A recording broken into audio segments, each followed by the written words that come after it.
Hey, dear old buddy, this is for you. This is a 300th anniversary 268 we did for Daryl. Uh, you might see this on a video, Daryl. You might not, but we're actually making this just for you, buddy.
I like it.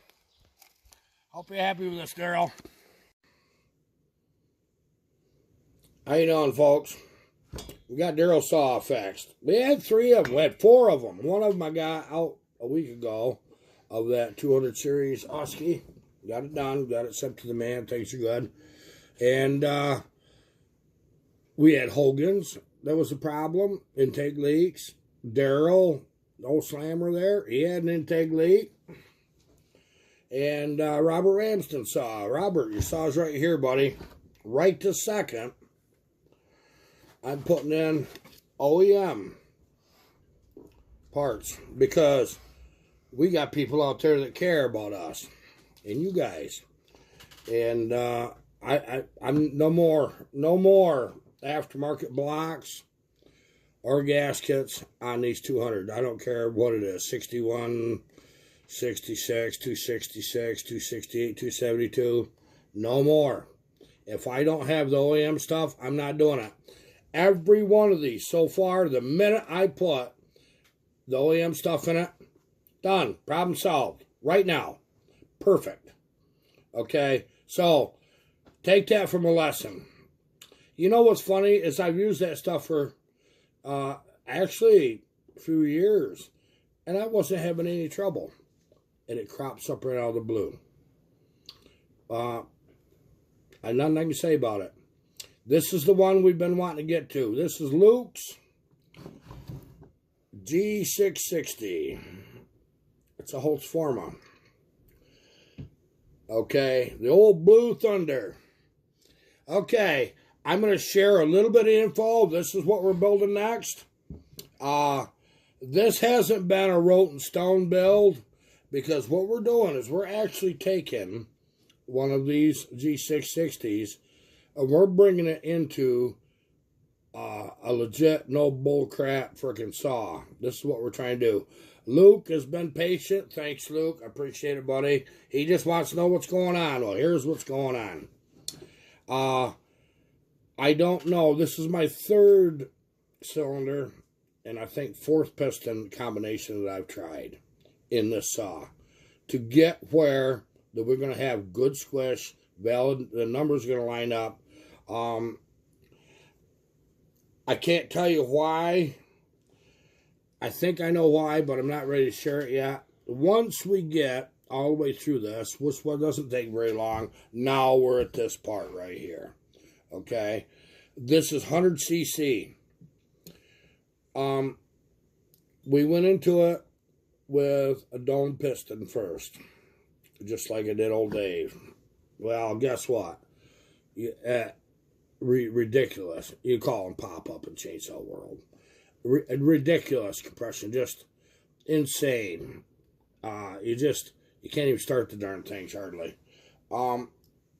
Now the balance between the size of the combustion chamber and your squish, I like a fairly decent squish. This one come in right where I want to see it on this size saw. It's landing right on 24, 25. So I'll have 26, 27 with no base gasket. And we're doing it without a base gasket. Okay? Now, what is parts of what's making this tick? Now, you've already seen these tile transfers before. Okay? Yeah, and them 272s there. Okay? What we're going to do for Luke, because he's been a, yeah, Luke, what am I saying? I'm tired. I got a headache. I've had a headache for a few days. We're going to do some good work on this particular cylinder. This is a good quality cylinder. This isn't junk. We got a nice piston here. Same deal.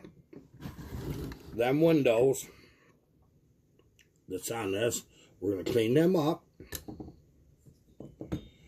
We're going to match them right to the transfers. Actually match the transfers to them. And we're going to use the numbers we know works well on these saws.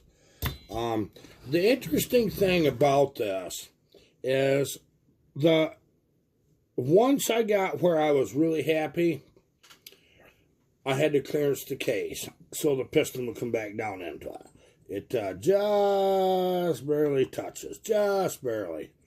I got a little room to take a little bit off of the skirts, but I really do want to, I do really want to open that up just a bit so that piston has a little room. Let's just see where we're at with that. We'll cover this bolt build. I've got quite a bit of video footage on the saw, but you get halfway through. This is one of them that's been a pain right in the toot. Yeah, it has. The reason that I've continued forward with as much time as I got in this saw is because I want to prove to myself and anybody else that cares that I can take one of these aftermarket, the Chinese saws, in the steel, in the 660, and turn it into a valid saw. Well, I'll tell you what it did do. We put a brand new crank. We put the SKF bearings in it, good seals and everything. And we used an NWP crank, New World Products crank. I've used them in the past with very good luck. And that's what's in this, is an NWP crank and rod. And I love how it feels. I mean, it looks great. It feels great. I'm just so happy with that. I really, really am. So, this is what we've all been waiting for. At least I have, I'll tell you that. I know Luke has too. So, we're going to set this back over there, if you would, Cullen. And I am going to continue with Robert's saw to get it straightened out. I think I've got another one. I've got two 200 series saws left. One is the 272. Well, I got three, I think. Here, I forget. I got another one too. I don't need it right now, but I got enough gaskets and stuff to finish these saws up and have some for other saws too. So we're going to continue on with that. I'm blessed to have friends like you guys that help me out, because quite frankly, sometimes this stuff gets just a little bit, it gets stupid what happens. It really does. And there's no coming back from it. You know, you fight your way through it. You don't mind if I keep working while I'm yakking my jaw, do you? Good, because that's what I got to do. See, the hole is much smaller for the Impulse than it is them freaking aftermarket gaskets. And it's appropriately sized for the saw. It really is. That great big, when I started seeing them big holes in them gaskets, they didn't used to be that way. And I'll tell you another thing, these gaskets are much more forgiving. They're strong, they're pliable and strong at the same time, if that makes any sense. And, jeez, I tell you, it's been a long time coming, Robert. Sorry about that, buddy, but I won't ship a saw. I know it's got a problem. It ain't going to happen. And sometimes the solution's not in front of your face. Wait till you get working on saws that they're obsolete or borderline obsolete. Well, these are. I mean, you know that. But there's so many of them that there is some good stuff left out there. So what happens is there's a lot of saws I'd really like to work on that you just can't get parts for. You can't. Well, once in a while I kind of feel bad for somebody, or I'm up for the challenge. They just get in a mood and I'll take one in. And I say, well, we're just going to have to wait till we find the parts. So I put it in a search. And whenever them parts show up on eBay or wherever, I know about it. Well, guess what happens? You think you got the part, so you order it. You get it in. It's not what they said it was. Or it's not going to work. Or you see it and it's absolute crap. That's the worst thing in the world to deal with, is something that's just absolute crap. And you know what's funny? I go on an endless search for a tool in front of me. I swear I do. And I'll tell you another thing that happens to me. I drop something on the floor right in front of me. I need about an 8-inch freaking tray ahead of my bench. Sooner or later, Colin, I'm going back to work. He's always picking stuff up for me. I'd probably find some. And it's got where that if I can't find something, I just look on the floor under the edge of my bench. It's there. That's where it is. Maybe you should put a big giant magnet on the floor or something, or yeah. You should wear a magnetic bib. There you go. I've farted around with a saw, and I've had it sealed up several times, pretty good. Robert, this thing runs. It ain't messing around. It's a pretty serious saw, but holy cat balls! Sometimes it makes you question your abilities. Here we are trying to do really fun stuff, and some of the simple stuff is what really gets you. It really does. Nothing you can do about it. Water off a duck's back. Keep driving. Little trick on these to get that bolt right down here that's underneath everything. Get one of these ball head. Turn down into it. Put your pressure down. That'll help you tighten them up and loosen them. But I'll tell you how I used to do it. Old Husqvarna guy told me it's the only way to get this is years ago. He says the proper way to get them off, pull that cylinder. He said it comes right off. He's right. Well, you know what? When I got a cylinder sealed up and everything's cooking, I just don't like doing that. So I don't. This saw's about ready to run, I think. Boy, I tell you what, if it's got another friggin' air leak now, I'll cry. Ooh. It's got fuel. I'll tell you that right now. Them 660 builds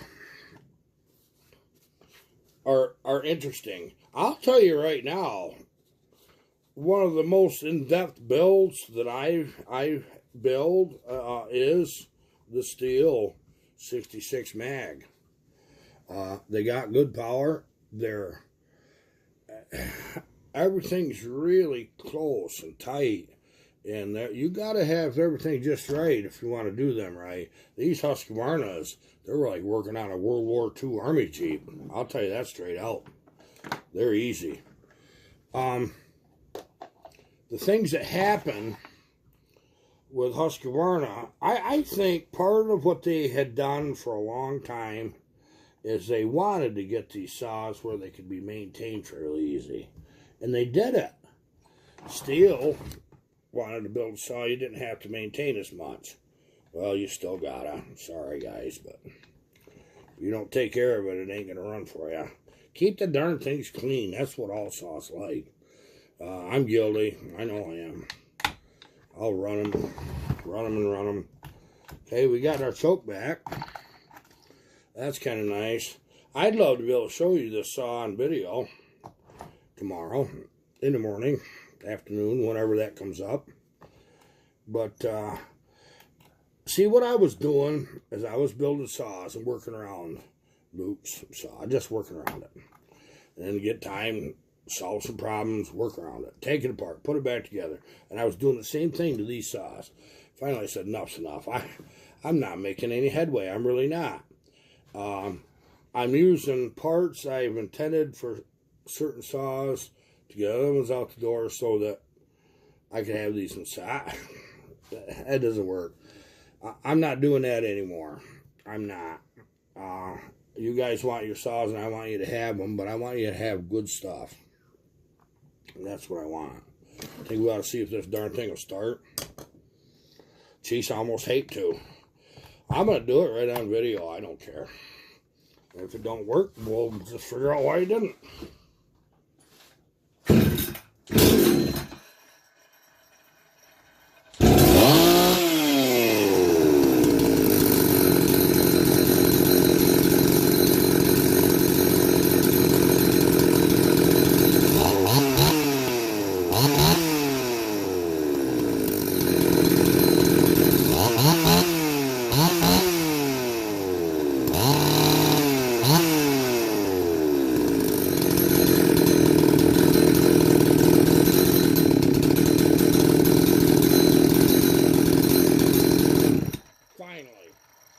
We did it.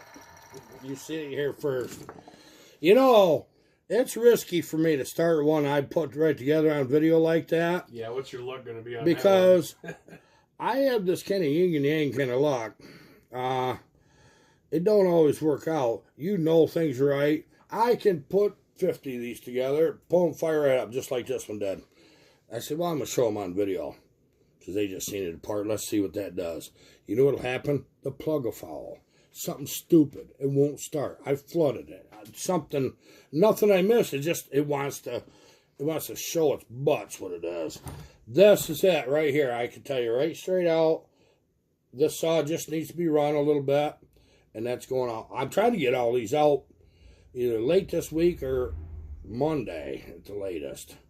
I'll even ship Saturdays if I have to. I don't care. But I want these saws gone so we can build that Blue Thunder. So we can build, we got some 372s to build. We're going to get them built. At the same time, when we're in them 372s, is where that you're going to see a lot going on that special 372 build we're doing. That let's call it a Bright Idea saw. The Bright Idea saw. I'll tell you what, I'm kind of happy with that. That sucker's going to be it right now. I can guarantee you that. I can tell by the way it sounds that it's right. And, of course, I've thought it sealed it up before, and it didn't. But these things, if you want it, you can come here and pick it up, and I'll give it to you. I don't want them anymore. I'm not doing it. Just not going to do it. It's, they've been a pain. They really have. How have you people been? Tell me in the comments what you've been up to. With everything going on in this crazy freaking world, it's sure nice to have sane people like you sitting here watching me and let me talk to you. It really is. Well, you know, one of you guys asked me, they wanted to hear the story of my mama's blender. Okay, I'll tell you what happened. I know it was before I had my driver's license. I was probably 15 maybe. When you grow up like we do, you know, the farm kid theory, you're working on stuff pretty early. I mean, you're around your uncles and your dad and your grandpas, both of them. Everybody just fixes things constantly. You learn a lot. You don't even know you're learning. You just pick things up. Well, Mom's blender, she had, you remember them Hamilton Beach blenders, them big ones? My mom had one, and it didn't work. Quit. Out of the blue. Just quit. I think she's grinding ice or something with it, just quit. Well, she liked, that was a gift from her mother. She liked that blender. And she says, well, I hate to, but I might have to throw it out. And I said, well, let me just take that apart. And she says, no, don't. And Dad just kind of looked at her. Well, okay, go ahead. So I messed around. I took that out in the shop, and I screwed around, and I took that blender apart. Now, mind you, this is just an old blender. And, oh my goodness, I pulled that friggin' motor out. It's funny what they looked like back then compared to now. It wasn't a big motor or anything that's in that. You know how this got a shaft and it works on a rheostat. You push the buttons and it goes different speeds, you know. That's how these things work. Well, they're also not a high RPM motor in them, which I didn't know. Yeah, you know where this one's going, don't you? So I'm taking other things apart, and I seen something that looked like that, and I don't know what that was, but it was a motor, but it was a heavier motor, it weighed more. And it darn near bolted up. You had to re-drill a couple holes. I believe they had 3 holes in a plate or something like that. And I know that shaft was a little long or something was wrong. And I know I put that motor that I'd found in that blender. And I turned it on in the garage and shut it off 2 or 3 times. Boy, I was pretty proud of myself. This thing works. So I give that to my mom. She says, are you sure that works? Yeah. Well, I'm going to clean this thing up. Boy, God, we're going to do this. So she does everything but pressure wash it. You know, I don't know where all the greasy fingerprints came over the body of that. But she says, well, it really does work. She turned it on and off without the, yep. And so she says, well, by God, she says, let's make some milkshakes. And at the time, we made homemade ice cream a lot. And I don't remember if we was doing it with homemade ice cream, making milkshakes, or store-bought or whatever. But she always turned that on like medium. She put her milk and ice cream in there, turned that right on medium, let that kind of chop up. And toward the end, she'd kick it right up on high. She turned that on medium. Now that, I didn't know that was a high RPM motor that was on that. It was still 110, single phase, but it was high RPM motor. And so that was running a whole lot faster than it was supposed to. Well, it blew the top right off that blender, and ice cream and milk hit that ceiling. Oh my goodness sakes. She said, I don't like that one bit. I'm not using that. Well, she tried it on low. Low was the new high. It would work on low, but she didn't really care for that. She ended up with a new blender. But that ain't as bad as what happened to Barb. Let me tell you what happened to her. Now, this was back in my drinking days. Hardcore log, and I was skinny as a rail, muscled right up. I looked like a friggin' American kickboxer champion. That's what some people told me. Now, I'm fluffy now and old, you know, and I'm gimpy because my knees are bad, and I just got sore spots, you know. So that's who I am now. That ain't who I used to be. I was a hell raiser. Well, her washing machine quit. And she says, geez, we didn't have the money at the time to just run right out and buy a washing machine, but another week or two I could have done it, which is what ended up happening. And thank God for Sears, huh? And we don't have a Sears now here no more. So she had one of them Kenmore washers, and I don't know where I dragged this home from, but I found a Kenmore and a Lady Speed Queen, which was Kenmore. Yeah, it was a Speed Queen and a Lady Speed Queen. It was a pink washing machine, and I remember that. So I dragged her washing machine outside, and I took the whole thing right apart, and I'm figuring this out. And there was parts missing. So I took them 3 washers, and I put them together. Well, you know, there wasn't a belt amongst them to fit that washer anymore. And it was about 4 inches too short. So I went and got another belt, and I just went to Napa. I'll tell you that right now. I just went to Napa and bought a belt. It was a green one. I think it was actually for a mower deck. That's what it was. We put that on there. Now, you know, logging, you get sawdust and dirt and grease in your clothes. That is hard on them washers. And, well, when I put this thing together, I know the one thing I had was that Lady Speed Queen motor on that, because that was actually a fairly heavy motor. And holy cow. Of course, you know the switch on the door. She didn't like them. She liked to add her fabric softener in. So that was already bypassed. Well, we had that in the bathroom.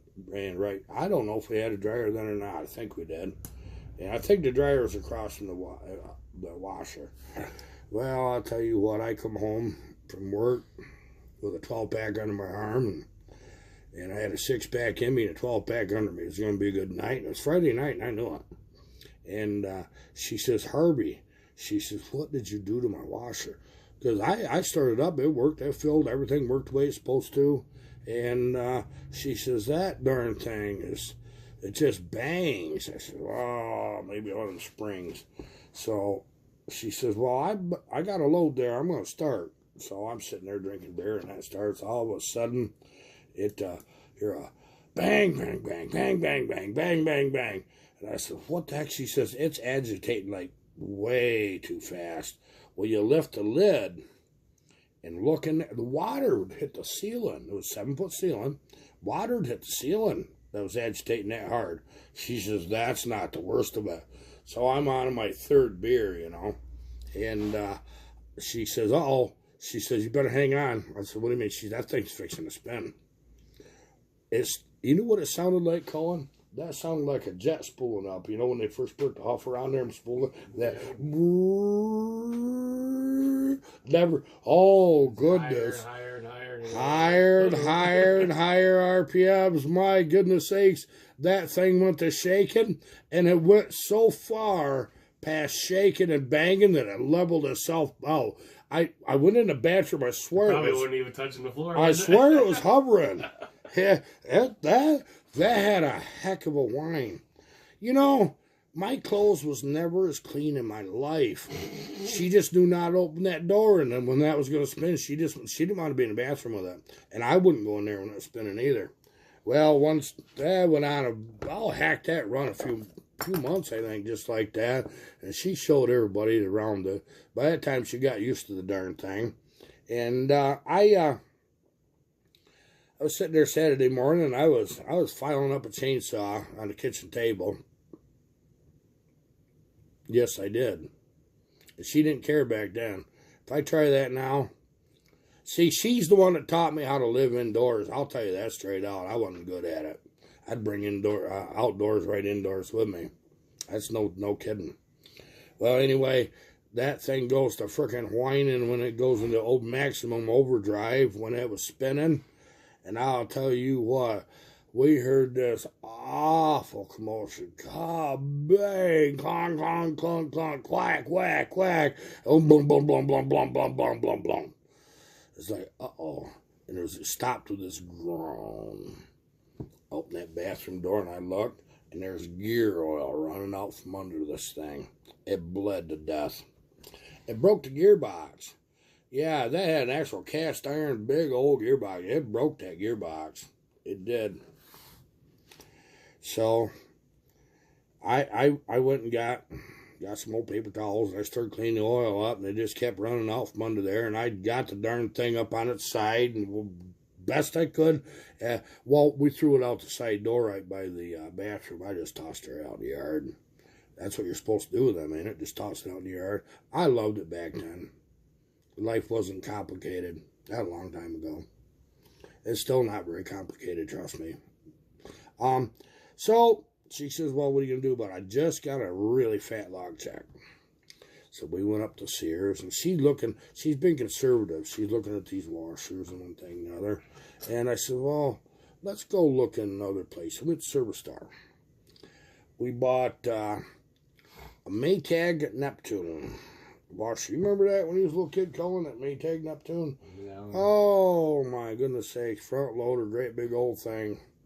I'm not going to tell you what that cost back then. That was 25 years ago, but anyway. That was some 28 maybe. That was a lot of money for that anyway. Boy, best washer I ever had. And, so we stepped up right there. But you know, the simpler life is a better life for me. Uncomplicate your life and see what you feel about it. Just you reach that point where you're just tired of the rat race and you want to slow down. Now my life's a turtle race. And I think I'm winning. Okay, that's it for now, guys. Goodbye.